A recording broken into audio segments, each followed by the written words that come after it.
Today I am so thrilled to have Dan and Mathilde here with seaschange.org. We're going to learn a little about their story and also about what we can do to help to prevent plastic pollution.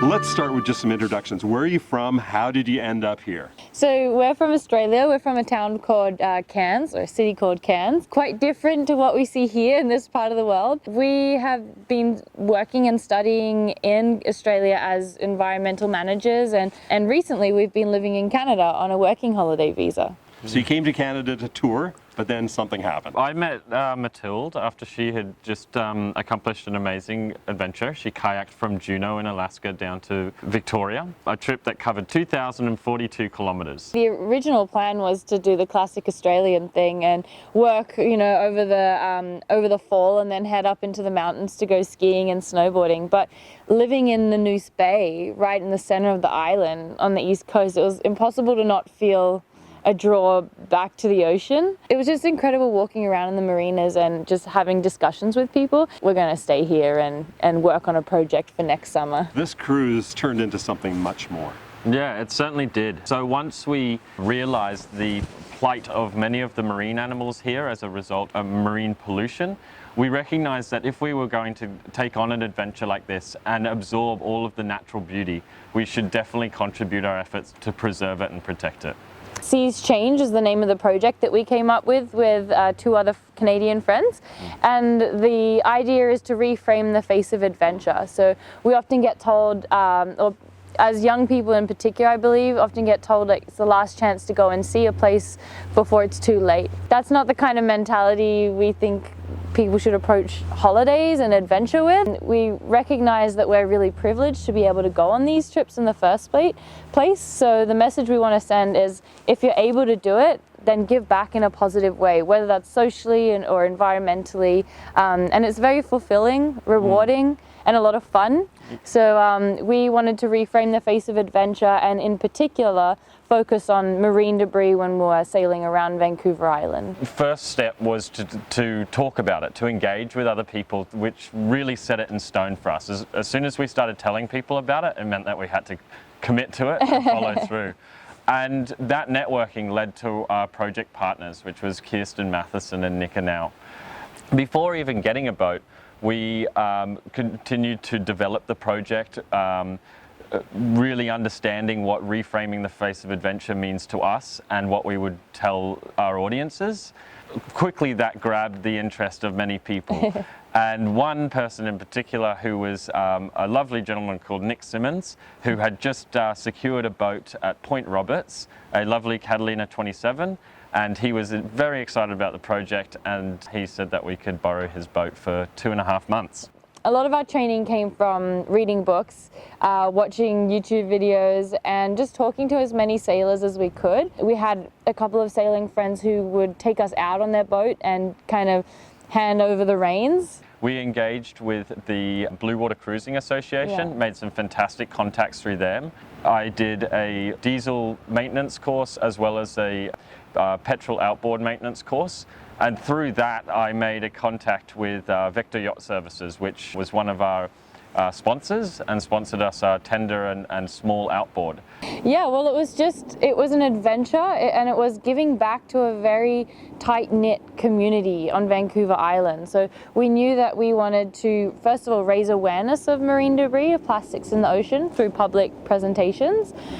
We also knew that we wanted to conduct citizen science along the way. We didn't know specifically what that would be. Do beach cleanups wherever we could, and we wanted to also organize some larger scale beach cleanups that we could be a part of along the way. We worked on this boat for about 5 days, basically just cleaning it up, doing as many repairs as we could, talking to sailors in the marina, asking them tips and tricks and things like that. Left the marina, we put up the sails because the engine died, and that was the first time Dan and I had sailed together, just the two of us. It was the first time we had sailed the Sea Lion, and actually it was the best sail of the entire journey. We took on the adventure with time.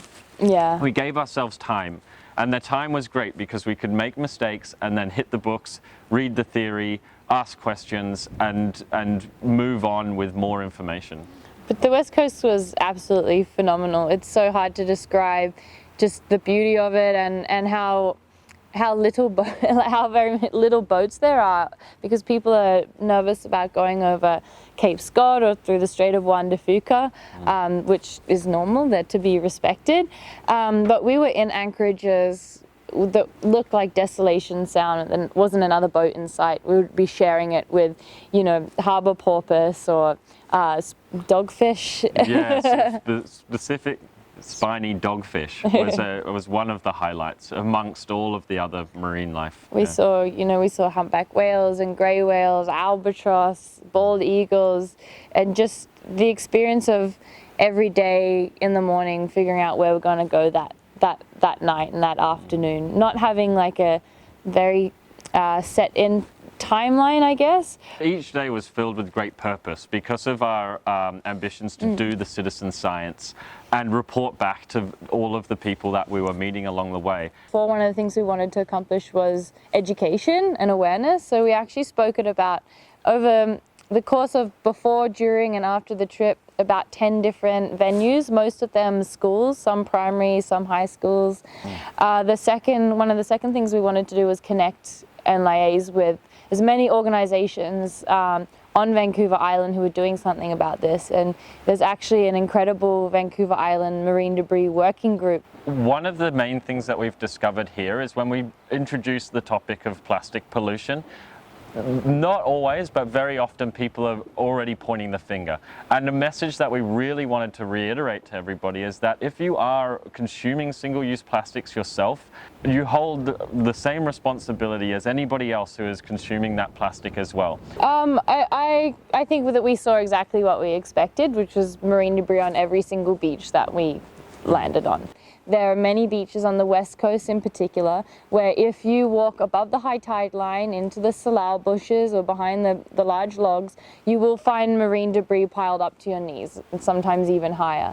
A large percentage of that in this part of the world is we've got a lot of foam, hard plastics, water bottles, thousands of water bottles, toothbrushes, Fishing shotgun buoys. shells, a lot of fishing gear, but many also just like motor oil containers or household detergent containers. Like even on the east coast of Vancouver Island, if you look closely at the shoreline, the trees were growing on banks of styrofoam pieces. Yeah. There wasn't a single beach that wasn't contaminated with plastic pollution. This wasn't something that we were not expecting. We were expecting to find piles and piles of plastic because we've had 5 years in conservation and land management and done a lot of remote beach cleanups. We have attuned our senses and our eyes to be able to spot it. And once you do that, the vast quantity is almost overwhelming. There are many beautiful, pristine islands on the West Coast. You would really desire them to be untouched, but even if humans are not stepping foot on these islands, their impacts are dramatic. We partnered with the Vancouver Island Environmental Research Laboratory, and we collected marine debris samples for them. So we monitored every single marine mammal that we saw along the way with the whale watching app through the Vancouver Aquarium. The types of plastic on the East Coast, the protected East Coast, varied quite a lot from what we were finding on the West Coast. The East Coast was predominantly fishing gear, single-use plastic food items, things like chip packets, saran wrap, Starbucks cups, straws. all of these things in very remote locations. But the main pollutant, I would say, is styrofoam from the fishing industries. And holding up docks, so not just the fishing industries, the boaters, including ourselves. On the West Coast, the West Coast is open to the rest of the world. There was certainly plastic pollutants from Canada, but it's interesting to see the great slather of international marine debris. Everything from rubbish from South America to Japan to Vietnam to Australia. We can confidently say that everybody needs to take action on this, and pointing the finger is just avoiding your own responsibility. All of your household consumer items, everything that you would get from the supermarket, is on the beach. So we wanted to do this expedition without using single-use plastics as well, as much as we could. So that was one way to kind of combat it and spread awareness, is that going into these incredible environments, you don't want to be producing the things that are polluting it in the first place. For us, a lot of it comes at home. Single-use plastic is most often found in the kitchen and in the bathroom. So easy fixes that we could do on our boat also included dehydrating our meals, for example. The meals that we would buy and make came from vegetables that weren't wrapped in plastic, and we would buy our food in bulk, our grains and things like that. We were actually sponsored by the Zero Waste Emporium in Victoria for our bulk food items. In the bathroom, we had bamboo toothbrushes, made our own toothpaste, bamboo scrubbers in the kitchen, using vinegar instead of detergents that, you know, we don't know what they're made out of and go straight out to the ocean. So yeah, minimizing single-use plastics as much as possible is something we can do both at home and on the boat. It's important to talk about, right? Because a great fact from the Georgia Strait Alliance is that there's 200,000 registered vessels in the Strait of Georgia. And when we were motoring around and, you know, you make a small mistake, a small spill of a cleaning product or a small insignificant spill of petrol, you might think, oh, you know, that was a small spill. But when you really multiply it by the huge quantity of people accidentally making these mistakes, which is a forgivable thing to have done when the conditions are rough, you're managing so many things on a vessel. And it's also important to recognize that we're all human and that there are many aspects of boating where you literally cannot avoid single-use plastics. And we're not going out there, you know, saying that we're perfect humans and we don't use any single-use plastics in our lives at all, especially when it comes to repairs and things like that. It's really hard to find things that aren't in plastic. But things like mitigating it in the kitchen and in the bathroom can have a huge impact, not only on yourself, but boaters love to talk to people and invite others onto their boats for drinks and nibblies. Imagine if you invited people on board and said, you know, this whole meal here was prepared without any single-use plastic. None of this is ending up on the beaches that we love. That has a massive impact. People might talk about it for a bit and go home, but it's sitting there at the back of their head. So the most important things people can do to mitigate against this problem is, first of all, acknowledging that it's everyone's fault, not pointing the finger, taking responsibility for it. Secondly, talking about it as much as possible. 15 years ago, people didn't know the term marine debris. Thirdly, trying to minimize plastics as much as you can. It's not plastics or no plastic, it's a spectrum.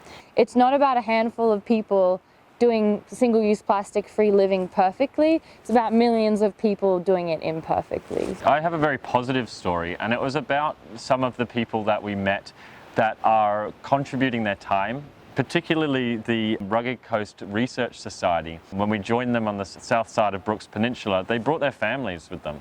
And it was a camping trip where their kids were engaged, the kids were in a safe, fun environment, and they were contributing their time with massive significance to the education of their children, but also to the impacts that they were having on the natural environment that they were visiting. You can still go out and have fun and enjoy your holiday while giving back in a positive way. Dan and I had one of the most incredible experiences of our lives, and we could give back scientifically and environmentally and socially while we were doing it. I think we've affected quite a few people who recognize that they can do that. What I would recommend is not reinventing the wheel, you know, approaching organizations like Surfrider Foundation, the Ocean Legacy Foundation, BC Marine Trails and Rugged Coast Research Society, Living Oceans Society. They're all around us and they've been doing work in this sphere forever. Seas change won't stop here. We want to go and really engage with some of the community members in a developing country and look at some of the solutions that they are looking at themselves, and also gauge how much the plastic pollution is affecting their lives. This is something that we need to educate ourselves on, so when we go back to our developed countries where we want to live our lives, we have a great perspective of how other people are living their lives and how their lives are influenced by this issue. Yeah, we want to open up as many Seas Change chapters as we can, encourage everybody to go on these adventures, go on a holiday, and support the people that make these natural wonders beautiful.